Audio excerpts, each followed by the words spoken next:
Françaises, Français, mes chers compatriotes, hier, l'Assemblée nationale a voté à la majorité absolue le rejet du budget de la sécurité sociale et ce faisant la censure du gouvernement de Michel Barnier. Aujourd'hui, le Premier ministre m'a remis sa démission et celle de son gouvernement et j'en ai pris acte. Je veux ici remercier Michel Barnier pour le travail qu'il a accompli pour notre pays, pour son dévouement et pour sa pugnacité. Lui, comme ses ministres, se sont montrés à la hauteur du moment quand tant d'autres ne l'ont pas été. Le 9 juin dernier, je me suis adressé à vous pour annoncer la dissolution de l'Assemblée nationale. Cette décision était à mes yeux en effet inéluctable. D'abord, car le vote aux élections européennes avait donné une large avance au Rassemblement national et placé les extrêmes en tête. Ensuite, car de nombreux responsables politiques annonçaient déjà la censure pour cet automne. Cependant, je dois bien le reconnaître, cette décision n'a pas été comprise. Beaucoup me l'ont reproché, et je sais, beaucoup continuent de me le reprocher. C'est un fait, et c'est ma responsabilité. Cependant, nul ne peut dire qu'en faisant cela, je ne vous ai pas redonné la parole. Et je crois que c'était nécessaire. Vous avez pris vous-même votre responsabilité en allant massivement voter aux élections législatives en juin et juillet dernier. Et ce vote, ainsi que les désistements réciproques décidés par plusieurs partis, ont composé une Assemblée nationale sans majorité. Aucun parti, aucune coalition présentée aux électeurs, en effet, ne peut prétendre avoir seule la majorité. Et cette situation exige une nouvelle organisation politique. C'est inédit, mais c'est ainsi. Alors, durant cet été, j'ai largement consulté, d'abord pour tenter de convaincre les forces politiques de travailler ensemble, comme cela se fait chez beaucoup de nos voisins. Puis, pour choisir un Premier ministre qui ne soit pas censuré dès sa nomination. C'est pourquoi, en septembre, mon choix s'est porté sur Michel Barnier, un responsable d'expérience, jusqu'alors dans l'opposition, parce qu'il était en effet susceptible de rassembler la majorité la plus large à l'Assemblée et au Sénat, de la droite républicaine au centre, en passant par les radicaux et les forces indépendantes et des territoires. J'ai laissé le Premier ministre gouverner, le Parlement légiférer, et hier donc le gouvernement a été censuré. Et cela, malgré les concessions faites par Michel Barnier à l'ensemble des groupes parlementaires. Il a été censuré, ce qui est inédit depuis 60 ans, parce que l'extrême droite et l'extrême gauche se sont unis dans un front anti-républicain et parce que des forces qui, hier encore, gouvernaient la France ont choisi de les aider. Je sais bien que certains sont tentés de me rendre responsable de cette situation. C'est beaucoup plus confortable. Mais si j'ai toujours assumé toutes mes responsabilités, les bonnes choses comme parfois les erreurs que j'ai pu faire, je n'assumerai jamais l'irresponsabilité des autres, et notamment des parlementaires qui ont choisi en conscience de faire tomber le budget et le gouvernement de la France à quelques jours des fêtes de Noël. Les députés du Rassemblement national ont choisi de voter une motion de censure qui disait le contraire de leur programme, qui insultait leurs propres électeurs. Ce faisant, ils ont simplement choisi le désordre, qui est le seul projet qui les unit à l'extrême gauche, et cela avec la complicité du reste du nouveau Front populaire. Non pas pour faire, mais pour défaire, pour créer le désordre. Pourquoi ces députés ont-ils agi ainsi ? Ils ne pensent pas à vous, à vos vies, à vos difficultés, à vos fins de mois, à vos projets, soyons honnêtes. Ils ne pensent qu'à une seule chose, à l'élection présidentielle. Pour la préparer, pour la provoquer, pour la précipiter. Et cela avec le cynisme, si c'est nécessaire, et un certain sens du chaos. Mais ce faisant, d'abord il se garde bien de vous rappeler la réalité de notre Constitution. Quoi qu'il advienne, il ne peut pas y avoir de nouvelles élections législatives avant 10 mois. Et dans ces conditions, l'Assemblée a le devoir de faire ce pourquoi vous l'avez élu, travailler ensemble au service de la France et des Français. Ensuite, personne ne peut en fait se permettre d'attendre pour agir, pour être utile.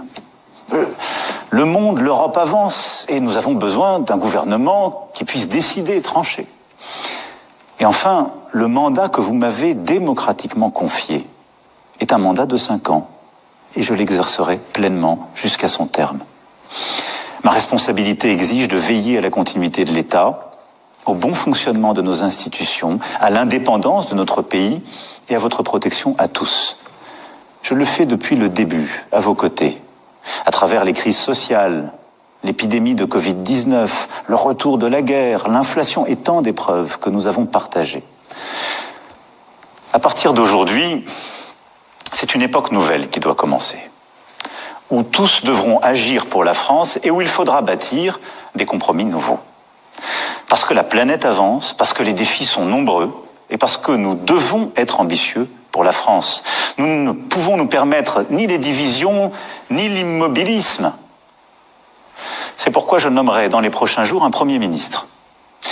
Je le chargerai de former un gouvernement d'intérêt général, représentant toutes les forces politiques d'un arc de gouvernement qui puisse y participer ou à tout le moins qui s'engage à ne pas le censurer. Le Premier ministre aura à mener ses consultations et former un gouvernement resserré à votre service. Sa priorité sera le budget. Une loi spéciale sera à déposer avant la mi-décembre au Parlement et cette loi temporaire permettra, comme c'est prévu d'ailleurs par notre Constitution, la continuité des services publics et de la vie du pays. Elle appliquera pour 2025 les choix de 2024. Et je compte bien qu'une majorité puisse se dégager pour l'adopter au Parlement. Les services publics fonctionneront, les entreprises pourront travailler, nos obligations seront tenues. Nos maires pourront évidemment là aussi continuer de fonctionner. Je les remercie encore de leur dévouement pour la nation. Puis, en début d'année, ce gouvernement préparera un nouveau budget. C'est nécessaire pour en effet protéger les Français des hausses d'impôts mécaniques liées à l'inflation, parce que je refuse que les Français paient la facture de cette censure. Et c'est aussi nécessaire d'avoir ce budget en tout début d'année prochaine pour permettre au pays d'investir, comme cela a été prévu, pour nos armées, notre justice, nos forces de l'ordre, mais aussi aider nos agriculteurs en difficulté qui attendaient le budget, ou venir en soutien à la Nouvelle-Calédonie. Vous le savez, je ne pourrai pas me représenter en 2027. C'est pourquoi le seul calendrier qui m'importe n'est pas celui des ambitions, c'est celui de notre nation. Au fond, celui qui compte pour vous, pour nous. Nous avons devant nous 30 mois. 30 mois jusqu'au terme du mandat que vous m'avez confié. 30 mois pour que le gouvernement puisse agir. Agir pour faire de la France un pays plus fort et plus juste. Innover, produire, investir dans les transitions technologiques et environnementales, instruire nos enfants et nos jeunes, prévenir et soigner, protéger. Au moment où les guerres en Europe et au Moyen-Orient nous déstabilisent, continuer de préparer nos armées, mais aussi toute la société, et agir pour la paix. Avoir une France plus forte dans une Europe plus forte, plus indépendante, et prête peut-être à de nouveaux conflits, et à résister à toutes les pressions. Oui, les 30 mois que nous avons devant nous doivent être 30 mois d'action utile pour le pays. Et pour cela, le gouvernement devra partir du réel, et non pas des fantasmes ou des contre-vérités. Je ne crois pas pour ma part que l'avenir de la France puisse se faire avec plus d'impôts, plus de normes, ou avec quelques laxismes face au narcotrafic, ou dans la multiplication des divisions, ou dans l'abandon de notre ambition climatique. Il faudra que le gouvernement rassemble pour agir concrètement au cours de ces 30 mois pour nous et nos enfants. Regardez, samedi, devant le monde entier, nous allons célébrer la réouverture au public de Notre-Dame de Paris.